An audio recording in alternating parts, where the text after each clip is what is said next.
Namaste and welcome to the Divas That Care Network. I'm your host, Gia-Raquel Rose, owner of Airs Above Yoga, and you are listening to Above the Ground podcast. If this is your first time tuning in, our network is going into its 15th year and is listened to in over 30 countries. So I'd like to personally thank you for giving me the gift of your time, and it's my honor, as always, to hold space with you.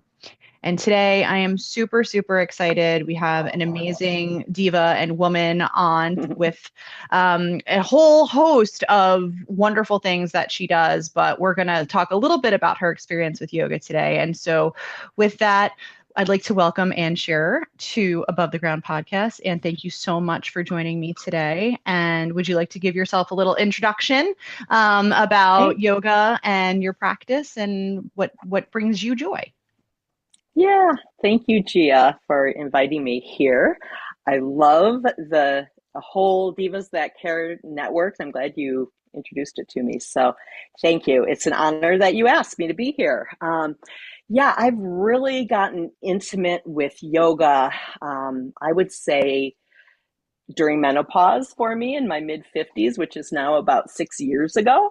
It was in the coming into the pandemic, and my body was on fire, hot flashes, hormonal imbalances. And I was taking some yoga classes in Portland, Oregon, and my teacher there had a yin class. And I said, well, asked her what this was about. She said, well, it's really great for cooling down the body if you really have frantic energy working in, which we all do in the lifestyles that many of us lead. Yin is a really great cooling practice, and having this kind of premenopausal symptoms happening, I started to attend her classes and really enjoyed the permission of being able to be in long, extenuated poses to kind of slow down, and having that permission to have yoga be that way for me was really refreshing.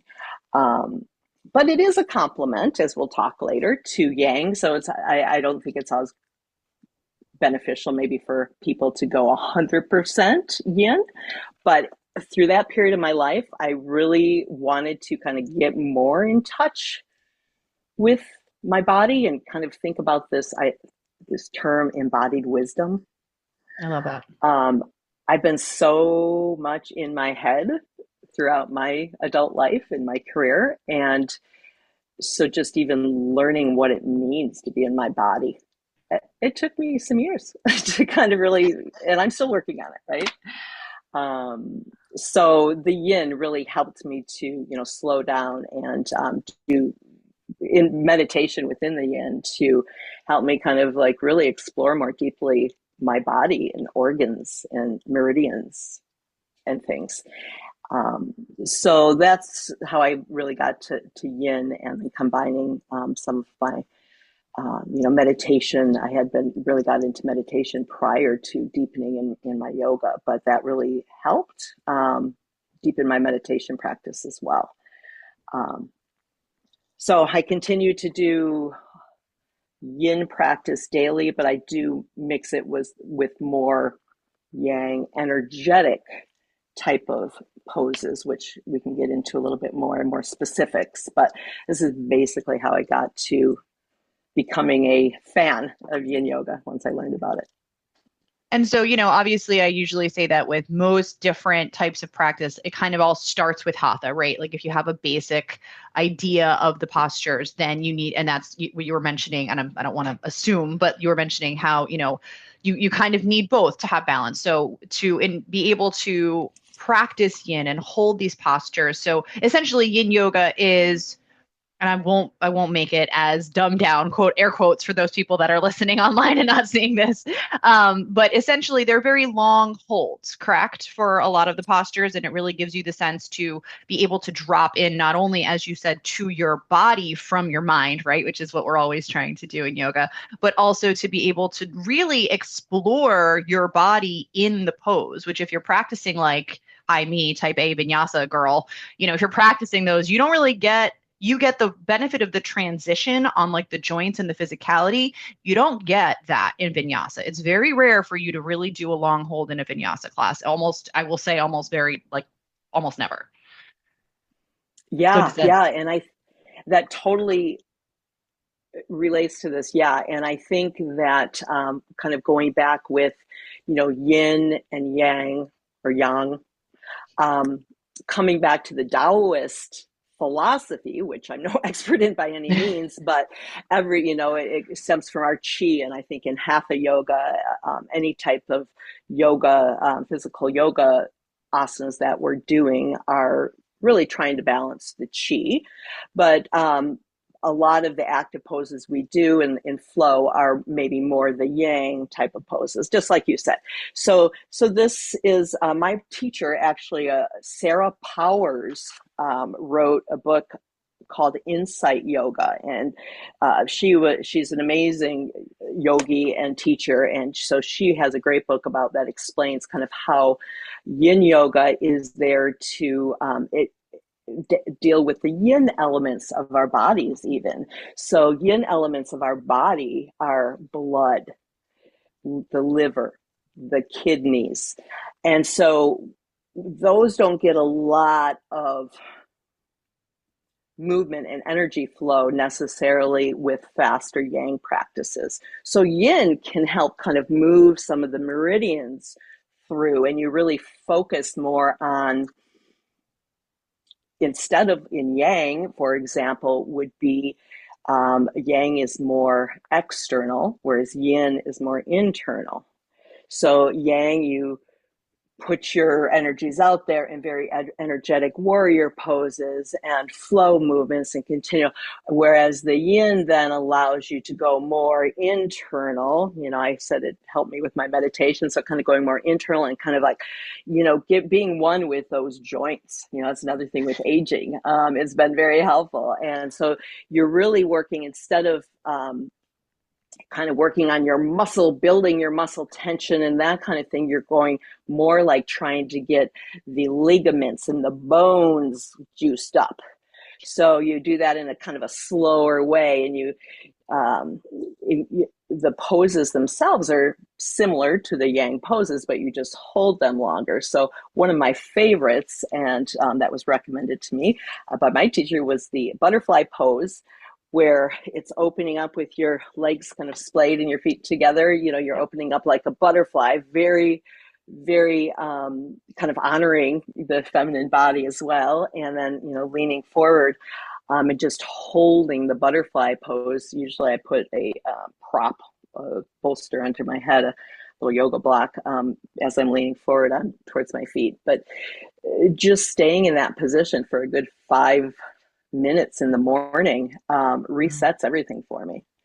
And believe the it. whole idea that, if anybody's interested, I recommend go to an expert that really knows a lot about the meridians, but these different poses do kind of help with organ health. And some of those, female organs that, for example, going through menopause, really felt relief in my gut Yeah. from doing these slower poses and really holding them, and then just kind of like being in that moment with what's happening in my gut, like, oh, my body is changing right now, my female functions are shifting and shutting down, and just really kind of getting into like being grateful for that, being a female, it's just so empowering to kind of go deeper that way, because I probably live a pretty yang existence, Don't we being out in all? the world. Yeah, Right. right. Yeah, it is. Yeah. We are in a very sun, male, right hemisphere, outward, external,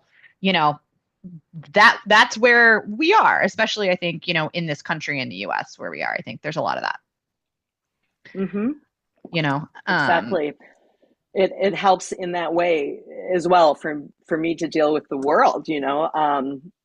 There's just so much that we can grieve about, and I teach, environmental science and sustainability courses, and there's a lot of climate grief out there, and dealing with these topics that aren't so positive every day, get to Mhm.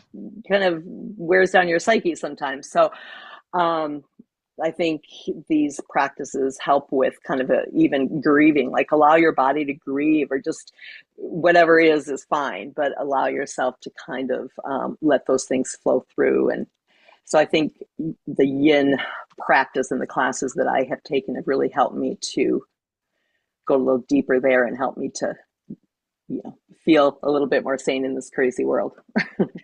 And I think, you mentioned like shutting down, you're talking about like grieving, and the word that keeps coming to my mind is release, right? And so when you hold like yin posture, like butterfly, that is anytime you hold a pose in my mind for more than like 10 breaths. Like if I'm teaching, it's like you know that if a student is not necessarily, if it's a true student, maybe someone who's new to yoga, keeping them in anything for more than 10 breaths is going to be a challenge, right? To someone who's not used to it.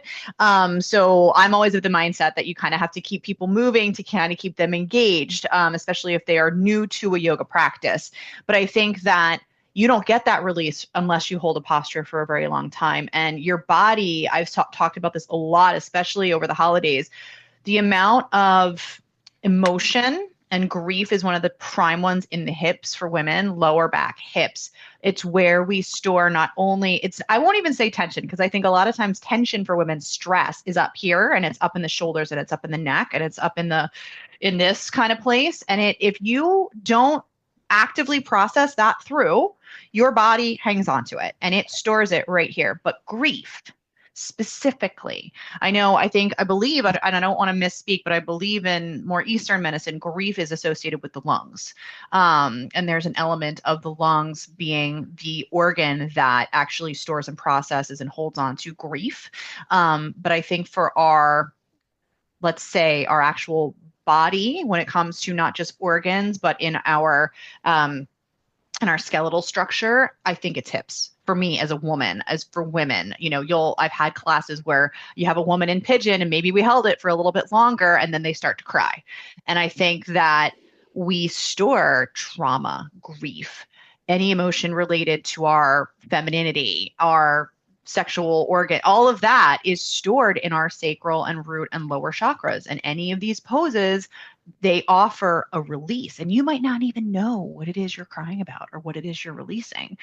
But have you noticed that? Maybe not for yourself personally. I don't want you to have to overshare, but like maybe in a class or when you were doing your teacher training, was there anything that came through? Because my teacher training was highly emotional. I did too. And both of them were a lot in a wonderful way, but it was a lot. Oh yeah, that actually is, I think, a main benefit, but is spot on. In the yin poses, they're all on the floor. And that's another thing about the yin and the yang. Yin poses are more floor based. You're grounded, you're soft. Yang poses are more standing based. Yep. But just being on the floor, in your pose, come to your edge, come to the edge of where it's comfortable and not comfortable. And that's different for everyone. So when you're in that pose, your edge might be at some point, but then, typically the prompts are just soften. Oh my gosh. So it's amazing how you can just soften and soften a little more and soften a little more. And so that's kind of become my mantra just in being in the world too, Soften. But that was a key thing, but that's kind of what we're trying to do. And I think that I have found in the hip openers, yes, right on. That is something I was after when I first was going through menopause. I could not release my hips enough, there's just so much tension there. So that softening and that getting deeper, it does release emotions. Mm-hmm. And surprisingly, but then kind of allowing yourself to go there. And I think it's more, in a group practice, I found that they were kind of evoked a little bit more when the teacher was prompting certain things. But I think that I feel more connected to, maybe how my emotions are showing up in my body now. Yeah. That connection. Yeah. But continuing to figure that out. Right. Yeah. And it's a practice, right? Like done. The more you tap into it, the more you start. It's like, it's like opening up a present. right? Like the more that you start to pull at that thread, the more you get into that box, the more you open up, the more things come out. And it's beautiful, but it's that kind of like not knowing what's in there, that anticipation can be, a little bit fearful, right? Like because it's like it's a surprise. It belongs to you, right? Like it was gifted to you, whatever this experience is with inside you, and it's yours, and but you don't know what you stuffed in that box however Right. many years ago, right? So as soon as you start to open it up, it's like Pandora at that point, and it can, and I think that can maybe speak a little bit to the edge that you were talking about. Like that's the edge, that fear, that apprehension, that maybe a little bit of discomfort. That is the edge that you just kind of have to gently pull that ribbon open and let one of those flaps come up. And I think maybe the softer you pull, right? I'm on big on metaphors clearly, but the softer you pull at that ribbon and let it to just kind of open naturally. I love soften. I love that. I just think it's we are so hard. Again, air quotes for those of you that aren't watching this, but we are so in such a hard society, such a hard driven life, that softening is just it should be the mantra for 2025. Soften into 2025. Right, right. And it's just, divas that care. This world needs more divas that care. And I Yes. think, if there's any movement that's most important is women and female empowerment. Because for me, it's been disheartening to see how this is being, we're being degraded in many, ways in the political scene anyway, but women are powerful, and so I think that only more of these kind of practices. It's okay to soften. The world needs more of this. It makes me, hopeful too that people like you are doing these things and communicating with other women, and that's we need lots of tools in our toolbox to soften and to put ourselves out there and to blossom. Yeah. um, but yeah, this is one that I found really really helpful. And I You're love so that. Oh, sorry, go ahead. No, you go ahead. No, I was just gonna say I love that, we figured this out, but I hadn't realized until today that it's the Lunar New Year.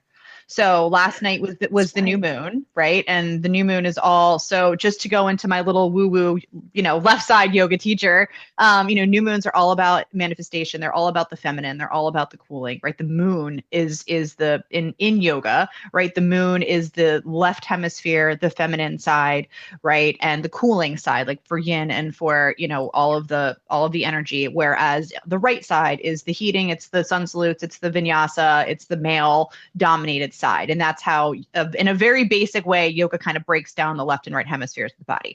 But it's also about union and balance of the two.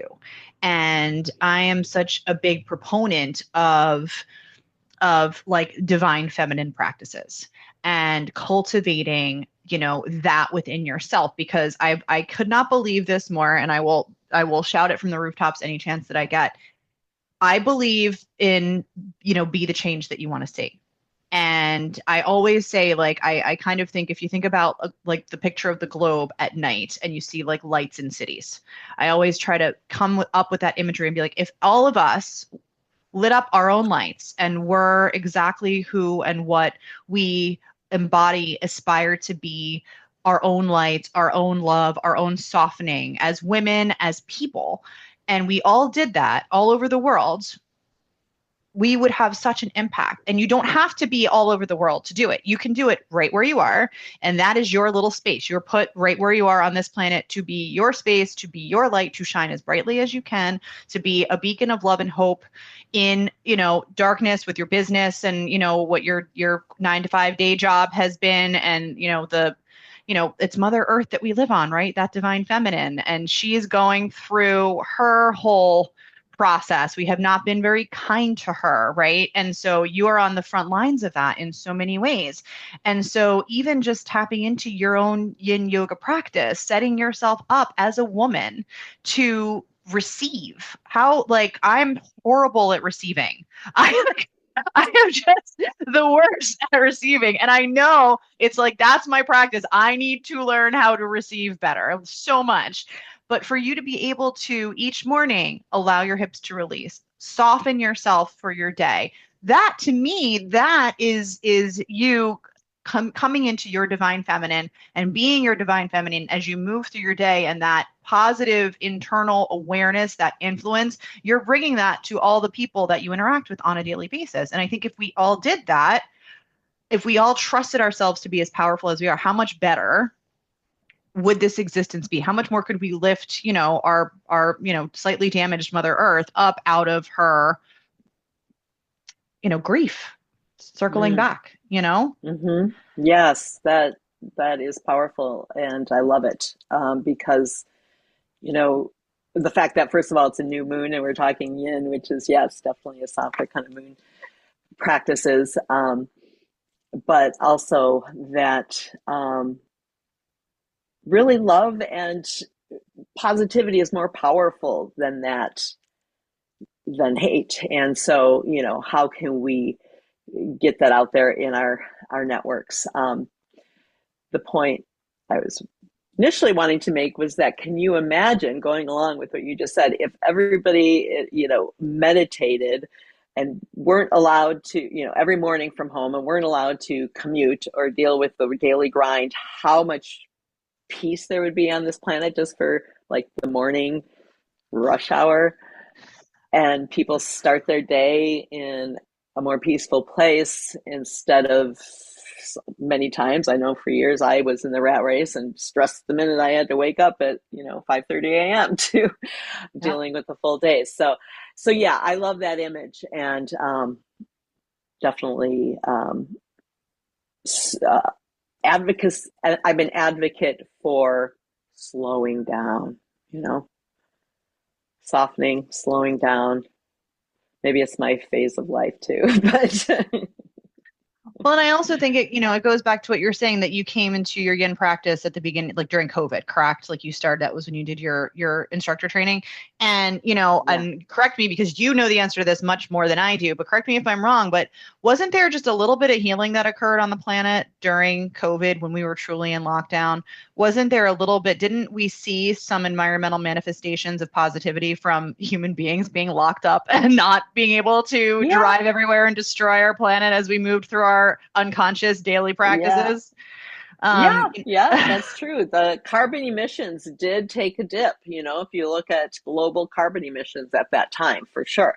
Then on the other hand, a lot of people were like sitting at home and ordering stuff, so consumerism went up maybe a little.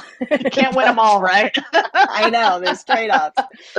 But, I think I love the pandemic for many reasons actually, because it gave me a chance to work from home, and I'm like, thank you universe, I'm working from home, I don't have to go out there.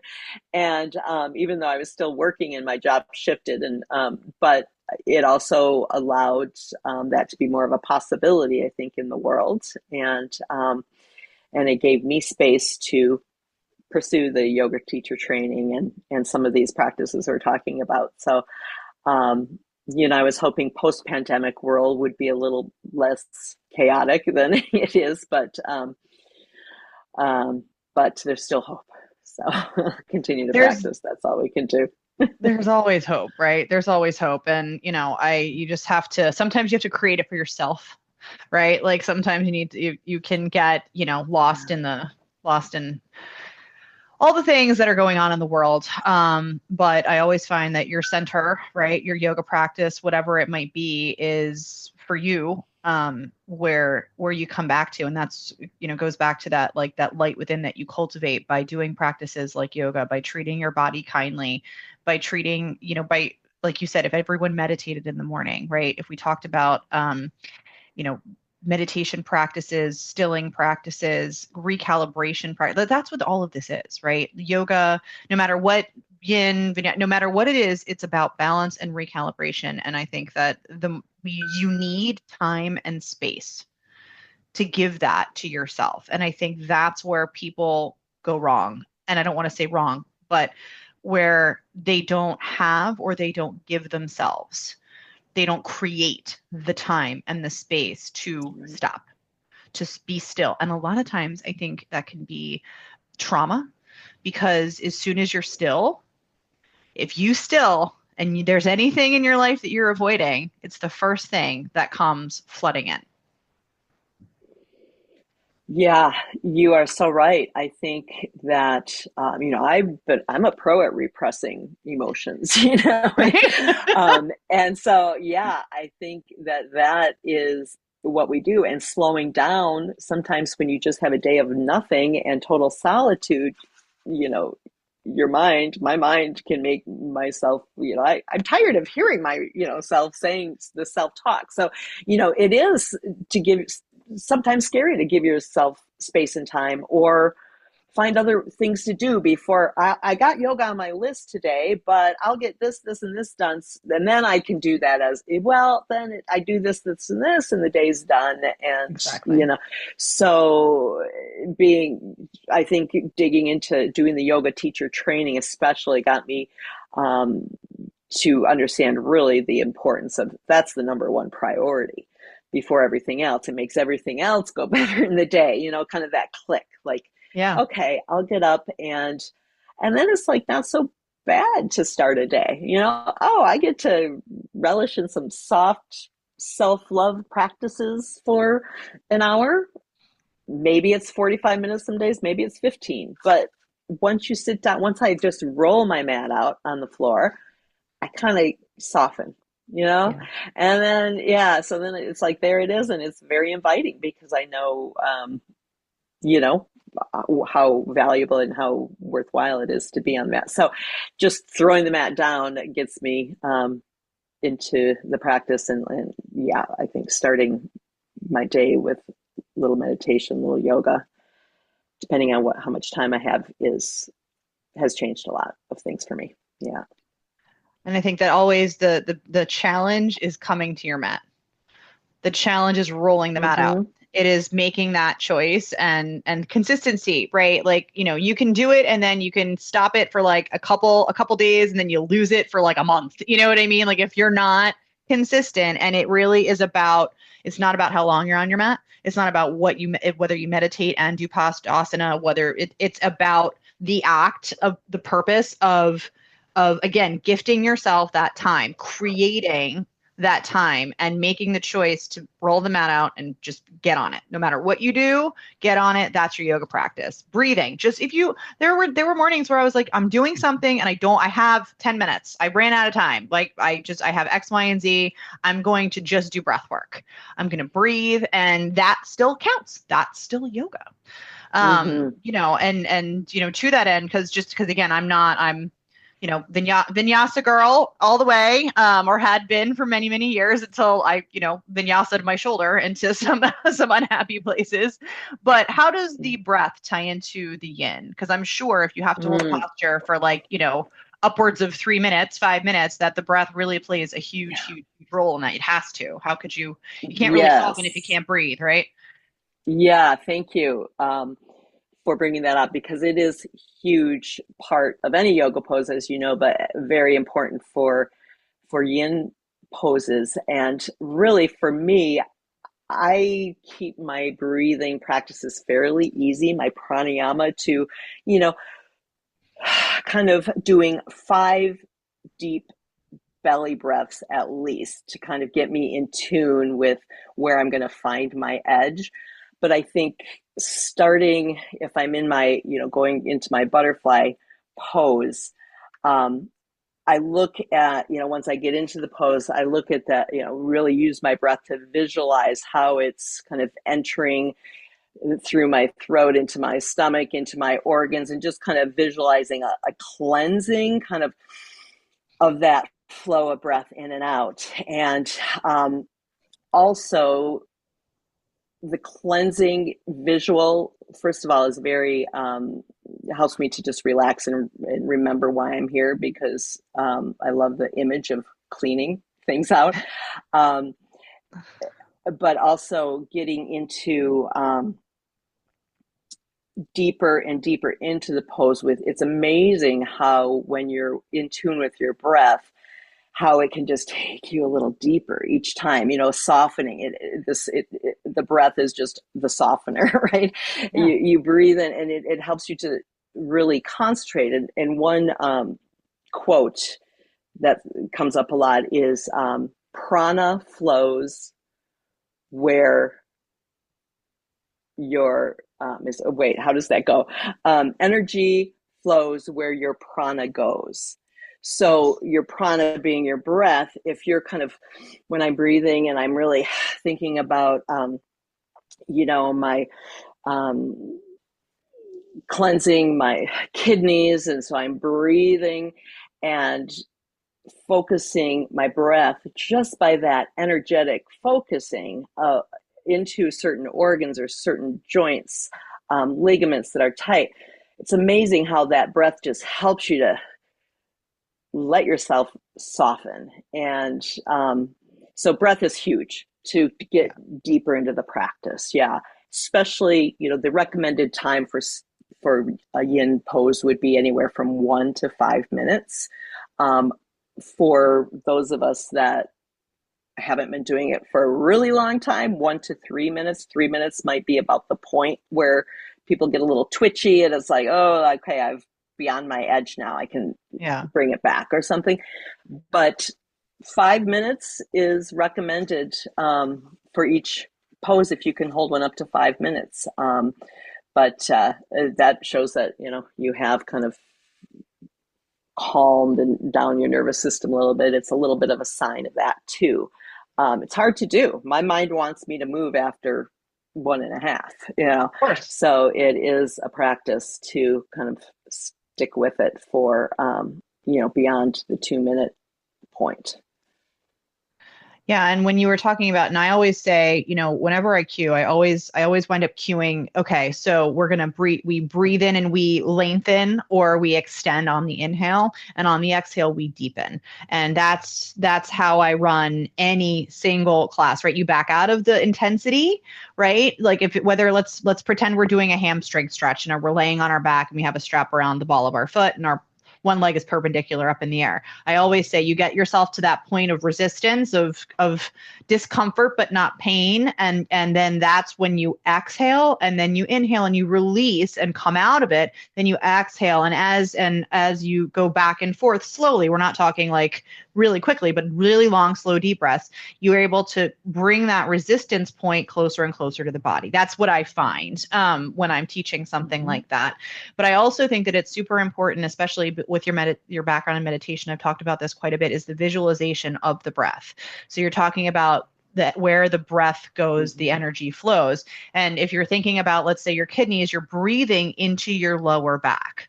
And to like, so do you visualize the air in your back? Do you visualize your back? Like, what is your visualization point? Like, so how are you watching the breath flow through your lungs? Are you breathing?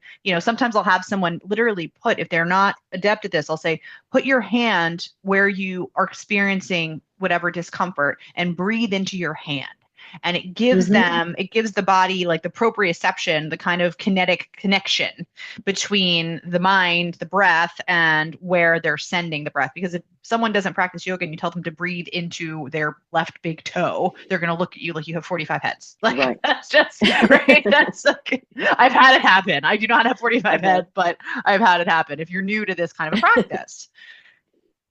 Yeah, yeah. And I when I started yoga, I remember a teacher saying, breathe into your heart. And I'm like, or visualize that. So I get it. It's like, oh, okay, I had to work on that visualization. That one should be pretty easy. But yeah, that's a really good point, to place your hand on an area that you want relief in, and breathe into it. Yeah, I love that. Um, but yeah, I think the breathing is also of course, brings you back to the mindfulness of just the connection between your body and mind. So always kind of, because I've been working on understanding kind of embodied wisdom and trying to tap that in myself, and friends that have done yin yoga with me before, helping them tap that. Um, I think that it's Oh gosh, I just lost my train of thought. So we were just talking about the breath connection and the visualization of the breath and being able to help people tap into that idea of how to get them, like you said, embodied wisdom, how to get them from their head into their body and maybe using the breath as a facilitator for that. Yes, thank you. That is exactly my point. It really has helped. Like all those interfaces, there's so many interfaces Yeah. between your mind and your body. And so that exploration of like with the breathing, with kind of going in, just kind of laying down and just going, wow, my shoulder is tight or my lower back hurts. It's just like, okay, so think about why that is because it's probably attached to some emotional thing or maybe a mental thing or too much work or something. So, yeah, I find it really interesting to find those interfaces between the body and the mind. And I think the Yin Yoga has helped me create this space just in my life to do that. But also, the space within the areas that you're working on your chi flow. Yeah. There is space. It's not just all it's getting space between things. I love the concept of spaciousness in so many ways in your body, in your mind. Yep. You can change your perception in a minute if I can when I say just be spacious or spaciousness. Don't be Yep. so that's another thing like soften Yeah. the S words. Absolutely. Yeah, the S word, space and softness, 100%. So of course, we are flying through our time together, I'm sure, and I'm so grateful to have you here with me and to be sharing space with you. I have one final question for you, if you'll allow me, and that is, do you have a favorite yin asana, yin pose? Or any yoga pose, but what is your favorite, and would you give us a couple cues or prompts to help us melt into it, because I feel like yin is a very melty practice, again, the air quotes for those of you who are not watching this. Yeah. Yeah, well, I'll have to come back once again to the butterfly pose would probably be my favorite. And I've been working on using that as kind of a gauge as to my progress, like how far I can get into the pose. But I would say two that are so super simple and that just get me to the mat. A forward fold. You can do a standing forward fold and stay there for a long time and let that back release and let your arms fall out of the socket and or kind of space in those joints that are tight, space in that back. And so I will, it's hard to hold that one for a 5 minute period, but Yeah. I can do that for 2 to 3 minutes. And that just kind of starts me off, I'll do, kind of roll myself up, stack my spine in coins to kind of get myself up after about 2 minutes and then allow myself to flop back down for another bit of time. But I just find that so juicy and it's a standing position. So, here we were talking about yin positions on the floor. But holding that position for a long time does help me kind of, relax and get the, I can just kind of hear the um, cracks in the spine and, kind of the joints kind of loosening up while I do that. And it brings me into kind of going a little further with things. Yeah, and forward folds are huge. They're relatively safe inversions as long as you don't have like a lot of high blood pressure, like eye problems. That like they're very generally safe. And if you're not practicing a downward facing dog, or you're not practicing headstand, handstand, going upside down, like that inversion, that release of the spine, that anti-gravity for the neck, for the traction that it creates, and the synovial fluid release that it's kind of, and all of that crunching, all of that kind of like the opposite of the heart, not the harmonic, the accordion, right? Like the Yeah. opposite compression of the spine, right? And you can always, like, one of my favorite things to do, and all of my all of my horsey students or all of my, people that, beat their bodies up on a daily basis is I have them, and even my like some elderly clients that I work with, I'll have them bend their knees and put their hips up on the wall so that and lay their belly on their thighs. So they're still in the forward fold position, but they're supported, and then they can hold it right for an exceptionally long period of time. Sometimes removing the balance aspect out of it can actually, bring support into the deepening for people that may not be at as high a level in an instructor practice. Like holding and balancing in a forward fold for 5 minutes, that is challenging. Like I can imagine how challenging that would be, right? But if you are trying to practice this potentially at home, maybe you could be able to just lay your hips up on the wall, bend your knees, lay your belly on your thighs, let that head. You'll still get all of that decompression. You'll still get all of those awesome health benefits. And you probably won't, potentially topple over for longer than you intended to be, right? Right, right. And another great way to do that is to sit on the floor and, do a forward bend, Yep, seated your forward back fold. straight. And then, yes, yes. Yeah. But I'm glad you brought up gravity because that is really a key energy force for Yin Yoga. You're letting Yeah. gravity, you're working with the gravity, which is a little bit different from Yang. You might be working against gravity a little bit more. Hmm. So gravity is really important to like let just feel where your body is touching the ground and where that gravity is pulling you into our beautiful Mother Earth. But I also wanted to just add that above all, kind of like yin should be combined with yang, and it's about like what does your body need right now. If you need kind of cooling and rest and quiet, and yin is great. If you need to face your day and you need some energy, yang would be the better, but a little both. Maybe some people start with the yang and then do a little yin at the end of a practice, or maybe some people do a yang practice in the morning and then the yin practice in the evening. So there's different ways to do it, but with just all about balancing chi, you don't want to go overboard on one or the other because we don't want to, have the negative effects of too much yin or too much yang. Right. And again, yoga is all about balance. And I think no matter what practice you're in, and I bet you'll agree with me on this one, it all you have to do is listen to your body. In yin yoga and hatha yoga and vinyasa yoga and in ashtanga and any yoga practice at life, right? It's that opening that present, it's listening your body, it's creating the connection to realize that your body is speaking to you, because that's the first step in any yoga practice is that, oh wait, my body can actually communicate with me. Who knew? Mm-hmm. Right? Like, so yoga for me was like the gateway drug to realizing that my body had a voice, right? Like, as people, we don't think that it's the same. Like, our head is the voice and our body just it's the car, it gets us from point A to point B. But your body has a voice, it has intuition.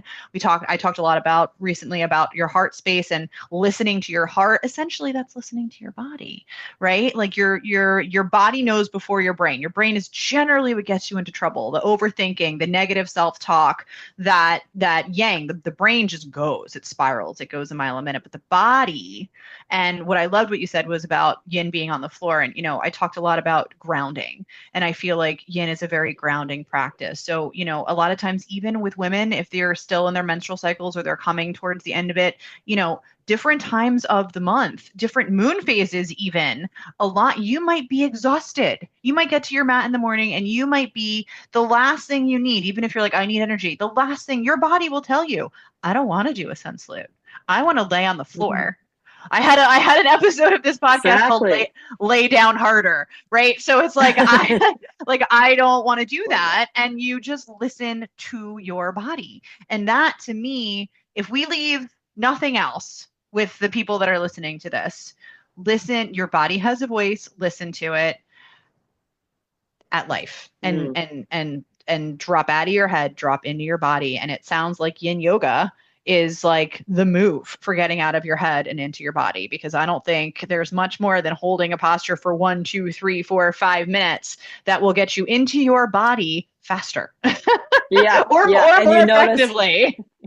right. And then you notice the mind, I don't like this. I want to go have a snack or whatever. But yeah, so it is a practice. But exactly what you said. That was a great summary there for sure. Yeah, I just had this vision of like the body being the mother and the mind being the child. And the child being like, I don't wanna, right? And the body being like, nope, it's okay. We're gonna be here. It's gonna be fine. And I think that, I don't know why that just flew into my mind, but I thought you might get a chuckle out of it. Just especially in a yin Yeah. practice where your body wants to go have a snack, like have some grapes, and your body's like, nope, nope, we're gonna breathe into it. We're gonna settle in. We're gonna let this happen. And I think that's awesome. And I just want to thank you so much, and for spending this time with me. I had a wonderful time. This was the highlight of my day, I promise you. And I hope that you enjoyed Oh, being here.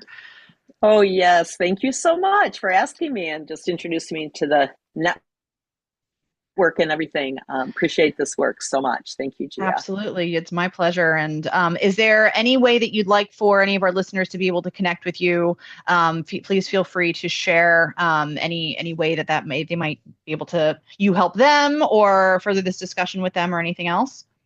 Yeah, I'm not super active on social media with my yoga practice, but if anybody is interested in doing Yin Yoga, learning more about it through Zoom, you can email me at Ann Shearer, ANNSCHEERER @gmail.com. And Ann Shearer, I'm also on LinkedIn, my professional site. Can get a hold of me there. But thank you. I am continuing to practice and wanting to put this more out in the world. So I appreciate this opportunity to share. Well, it's been my pleasure again, and I'm so grateful to have you here today, and for me to learn so much about Yin Yoga, which I will be completely honest is not where my practice had taken me. So I love that you and I brought balance here today between the Yin and the Yang. Yeah. So Yes, thank you yes. again for being You're here with so me. welcome. And so Thank I would you. just it's truly an honor and a pleasure, Anne. Truly an honor and a pleasure. And on that note, I just want to say that I appreciate each and every one of the wonderful people listening to us today. Thank you for sharing your space with us. And please feel free to share this and the same with your loved ones. For more goodness, please follow me on all the socials at Above the Ground Podcast or visit my website, airsaboveyoga.com. And as always, definitely check out the other episodes and all of my amazing sisters at divasthatcare.com. Find us all on SoundCloud, Spotify, Odyssey, Apple, and anywhere else you feel guided. Again, my name is Gia-Raquel Rose, owner of Airs Above Yoga, and you are listening to Above the Ground podcast, where every day is a good one.